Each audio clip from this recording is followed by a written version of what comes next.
good day. I'm just making a quick video today to show off this website that launched this last month that probably should be getting more attention than it is receiving at the moment. So first of all, a disclaimer, even though that this website is affiliated with my workplace, I'm not trying to express my workplace's views at all. In fact, I didn't know this project was happening for a while. So the website I'm talking about is called Film Atlas. You can see that. So this website, first of all, let's go to the bottom here. It's made as a collaboration between the George Eastman Museum, where I work, and FIAF, which is the International Federation of Film Archives, and the Louis B. Mayer Foundation. So the goal for Film Atlas is basically to become an encyclopedia of every movie format, soundtrack, and color process, including 3D processes ever invented or used. So you can see there's just some basic information here on the front page. So let's just jump in here. So when you go into the Film Atlas website, you'll see a map, first of all, and then if you scroll down here, these are all of the film formats that have been documented on the website so far, which right now it's at 130. And these aren't just ones where it's a basic entry. These are ones where they've done basically the whole treatment that they're planning to do for every single film process.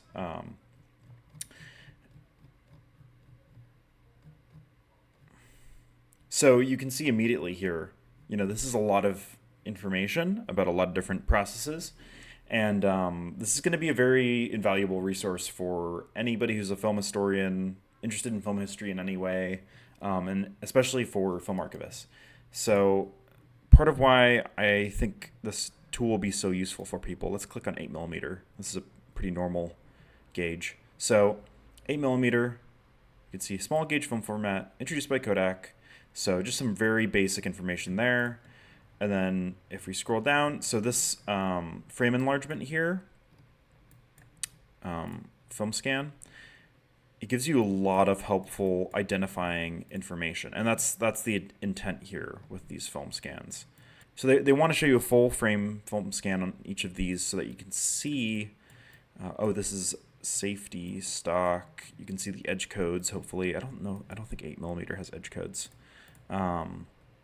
But yeah, so if you basically find yourself with a piece of film and you don't know what it is, the concept is that you can use that piece of film and identify it through using this website.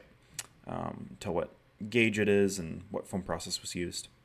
So we can see some pretty helpful information here. Here are all the different chemical bases used for 8mm film. There's the emulsion, aspect ratio. And so if we go down here, so every entry has one of these extensive essays written about it. So you can see here, this is the history, and it's trying to be comprehensive without being an overload of information. So each of these essays, somebody was basically tasked, or a few people, with writing them. And yeah, again, the goal is to be pretty concise with the information. So everything you read here is going to be very helpful information if you're doing any sort of research related to 8mm film, for instance. But if we go back here, so there's a ton of interesting stuff they already have documented on here, and there's only more to come. And so there's just a few things I wanted to highlight here. So Academy ratio, this is a very important type of aspect ratio throughout film history. So you can see it was introduced in 1932 and dominated until the 1950s. So you can see this isn't just a type of film, it's actually the aspect ratio being used by it. So if we go down here, we can see they'll give you a selected filmography. And so these are some of the more obvious examples, right? Or I guess indicative examples. Films from the 1930s where this was first being used. And then you have Singing in the Rain, 1952. This is going to be sort of at the end of Academy ratio film era. And then you can see films like Stalker from 1979, very interesting that they're still using that in Soviet Union in the 70s, while it's come out of favor in America. And then, of course, they have a example of a revival of the Academy ratio in 2022, the Joel Cohen film.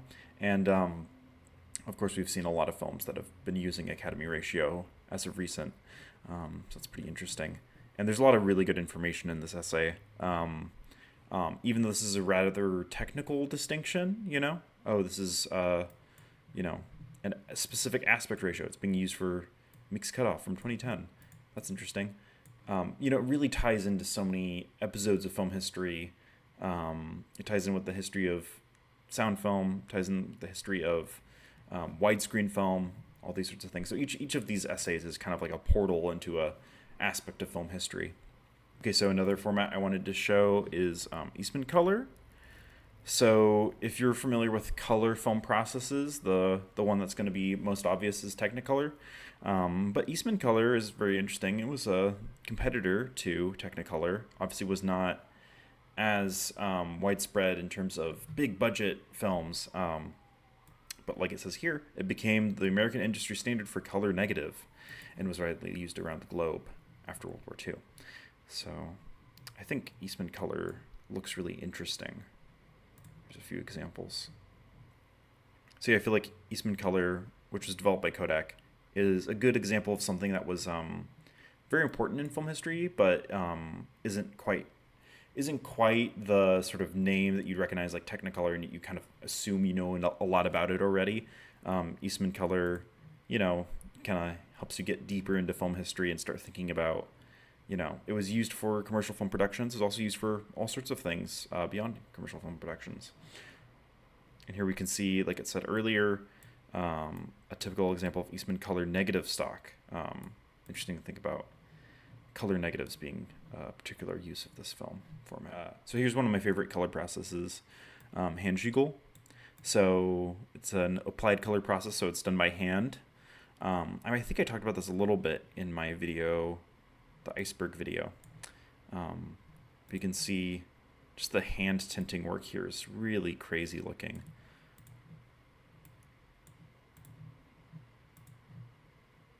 What makes Handschigel really interesting as a color process, you can see here, the process was predominantly used in short sequences or one-off shots for dramatic effect.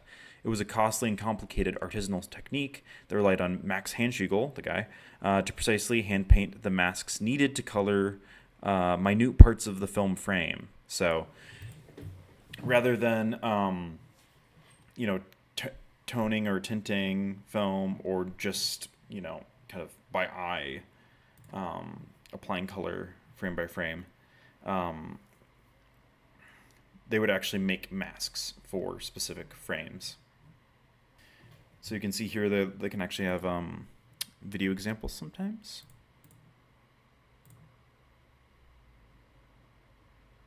So you can see why this color process looks so interesting. What I really like is the way you can see the color is kind of inconsistent in the way it's applied. Yeah. Things like this you can see why it didn't become a predominant way to do things, but it's also just such a novelty to look back on. So here's another interesting example of color processes that are captured here. You have tinting, you have toning, and then you have tinting and toning. So first of all, tinting, basically you are tinting the whole film frame. So you basically dump the film in a bucket of dye. That's a crude way of saying it, but you can see the sides are colored as well, which shows you that the whole film has been run through dye. This looks really cool. And something I like about this page is that you can actually see a little illustration from 1913 about film tinting. So you can see what I'm describing here. You just kind of dunk the film in a bath of dye. But then when it comes to toning is a little bit more complicated. And as far as I understand, you actually are replacing the emulsion in the film with color. So that's tinting is going to affect the whites in the image more, and toning is going to affect the blacks in the image more. And so here we can see an example where you have tinted it. You can see the sides are tinted, and you've also toned it. So you can see it like this kind of depth of color here, which just looks really, really gorgeous. So obviously tinting and toning isn't a process you see a whole lot. It's a little bit rare, but it may be the case that films that you've seen before may have tinted and toned versions that you just haven't seen, which I think they get into in the essay here. But here's a selected filmography of these films. If you actually want to check this out, I highly recommend The Great White Silence. Okay, so if we come back here, let's look a little bit closer at these drop-down menus. So you can actually sort by category, aspect ratio, you can look at all the 3D processes, we can look at the sound on disc, and then we can also, let's do widescreen. So if you want to look at film formats from specific years, you can also do this. So let's do from 1900 to 1950. So a lot of people think that widescreen really didn't become a thing until like the 50s or so. But there were in fact quite a few widescreen processes. Fox Granger is probably the best example of this, where they tried to make it a big thing, widescreen, but it wasn't really until they had to compete with television that widescreen became a novelty people sought out. But yeah, Niagara Falls, I guess this is probably the most famous bit of film depicting this. But yeah, you can see this like really unusual looking wide frame here. Okay, so you can also sort by region. Obviously, a lot of film studies is pretty Euro-centric and American-centric, so it's cool to look at like, Asian film formats. Because I've talked about the Chinese imbibition prints before and stuff like that. But yeah, there's these formats I'm really not familiar with. They're being invented in different parts of the world. Get film formats made in Africa. And then if we go to use, I think this is also a very useful category to look at. So sometimes when you're looking at these entries, it's kind of hard to suss out immediately whether or not something was widely used or not. So this is super helpful. Okay, so these ones are industry standard. Of course, there's not going to be that many of these things because only so many things can be the standard at once. But then if you look at experimental, there's going to be quite a few of these things, never really caught on. And then I think there's probably the most of limited use, which makes sense. They were successful experiments and they were used for a few films and then never caught on. So this is you can probably find a whole lot of really interesting stuff in this category. there was a particular sound I wanted to show off. So this is such a specific thing. 9.5 millimeter reversal film with magnetic stripe sound. So this is really interesting to me. This seems to be a very, very obscure format. It says widespread use. Interesting. So this film process was developed specifically for adding soundtracks to amateur films, but with magnetic sound. So if you've never seen magnetic sound, before, it looks like this. And of course, it's just sound recorded magnetically, like magnetic wire and that sort of thing. So you just have a reader for it. Doesn't sound quite as beautiful as printed sound, optical sound. But yeah, this is pretty interesting to me. I actually didn't know that metal soundtracks were used at all for amateur films. So this is something really interesting I found through browsing the website. All right, so I had one more thing I wanted to show. So Bullock stereo. This is a really cool thing I'd never heard of. So like I mentioned earlier, they actually document the 3D processes on here too. So this is a 16 millimeter 3D format for amateur filmmakers. And this was just so interesting to me. I guess it originated from Switzerland. Look at this. 16 millimeter 3D. I've never heard of this before, personally. And it's cool. The scan comes from the Cinematheque. Yeah, super interesting. Yeah, I'd really never heard of this. I like how you can see some of these like advertisements for film formats and stuff like that. So they also have some nice pictures here of the lenses used for the Bollexes. Super interesting. Never seen this before. So I should point out, so there's like sections down here where there's comparable formats, and there's also related entries, things that are directly related. And it's finally worth noting once again that it's just remarkable how many people collaborated and contributed to this project. So, we have a scholar from Pennsylvania here working on this, and then the images were sourced from the Cinematheque Française, and then, there's just all sorts of things from all sorts of archives on here. So it really is just such a treasure trove of information, both in terms of scholarly research and scans of films. It's not super easy to find full frame film scans in general, I would say. So it's especially for obscure formats, it's gonna be super helpful for anybody doing research on anything related to this. And they even have, here's the latest essays, and here's almost like film series or something, like curated selections. So film formats at Expo 67 and early color processes, I think, here. And then here I really like this. Film formats where the perforation is in the middle, which really is not very archival at all.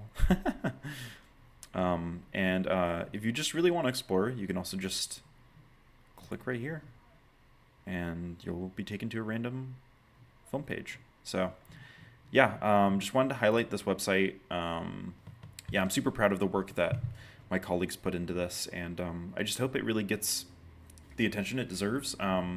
So yeah, check it out and maybe learn a thing or two about an obscure film format.